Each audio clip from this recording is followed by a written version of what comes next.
India England രണ്ടാം ടെസ്റ്റിന് ഇന്ന് തുടക്കം. ഉച്ചതിരിഞ്ഞ് 3:30 മുതൽ എഡ്ജ്ബാസ്റ്റണിലാണ് മത്സരം. പരമ്പരയിൽ ഒപ്പമെത്താൻ ഇന്ത്യക്ക് ജയം അനിവാര്യമാണ്. ലീഡ്സിൽ കയ്യിലിരുന്ന കളി കളഞ്ഞുകുളിച്ച് ഇംഗ്ലണ്ടിനോട് തോൽവി ഇരന്നു വാങ്ങുകയായിരുന്നു ടീം ഇന്ത്യ. ക്രിക്കറ്റിന്റെ 148 വർഷ ചരിത്രത്തിൽ ആദ്യമായാണ് 5 സെഞ്ചുറി അടിച്ചിട്ടും ഒരു ടീം തോറ്റത്. 2 ഇന്നിംഗ്സിലും വാലറ്റക്കാർ ചീട്ടുകൊട്ടാരം പോലെ തകർന്നടിഞ്ഞതും ഫീൽഡിലെ ചോരുന്ന കൈകളും ജസ്പ്രീത് ബുംറയ്ക്ക് മറ്റു ബൗളർമാർ പിന്തുണ നൽകാത്തതുമൊക്കെ തോൽവിക്ക് കാരണമായി. ടീം അഴിച്ചുപണിതും ഓട്ടക്കൈകൾ മാറ്റിയുമൊക്കെയാണ് ഇന്ത്യക്ക് എന്നും ബാലികേറാമലയായ എഡ്ജ്ബാസ്റ്റണിൽ ശുഭ്മാൻ ഗില്ലും കൂട്ടരും നിർണായക പോരിനിറങ്ങുന്നത്. എഡ്ജ്ബാസ്റ്റണിൽ കളിച്ച 8-ൽ 7 ടെസ്റ്റിലും തോറ്റ ചരിത്രമാണ് ഇന്ത്യയുടേത്.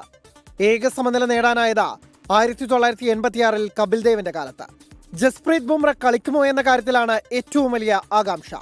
ബുംറ മത്സരത്തിന് സജ്ജനെന്നും എന്നാൽ ഇതുവരെ അന്തിമ തീരുമാനമെടുത്തിട്ടില്ലെന്നുമായിരുന്നു വാർത്താ സമ്മേളനത്തിലെ അസിസ്റ്റന്റ് കോച്ച് റയാൻ ടെൻഡോഷ്കോട്ടയുടെ പ്രതികരണം.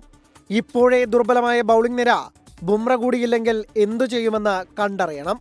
ബുംറ കളിക്കുന്നില്ലെങ്കിൽ അർഷ്ദീപ് സിംഗ്, ആകാശ് ദീപ് എന്നിവരിൽ ഒരാളെ പരിഗണിക്കും. ഷാർദുൽ താക്കൂറിനെ മാറ്റി നിതീഷ് കുമാർ റെഡ്ഡിയെ തിരികെ വിളിക്കുന്നതാണ് പ്രതീക്ഷിക്കുന്ന മറ്റൊരു മാറ്റം. 2 ദിവസം മുമ്പ് തന്നെ ടീമിനെ പ്രഖ്യാപിച്ചിരിക്കുകയാണ് ആതിഥേയരായ ഇംഗ്ലണ്ട്. സ്ക്വാഡിലേക്ക് ജോഫ്ര ആർച്ചറെ ക്ഷണിച്ചെങ്കിലും കഴിഞ്ഞ മത്സരത്തിലെ വിജയ ഫോർമുലയിൽ മാറ്റം വരുത്താതെയാണ് ഇംഗ്ലണ്ട് ഇറങ്ങുക. Sports desk 24.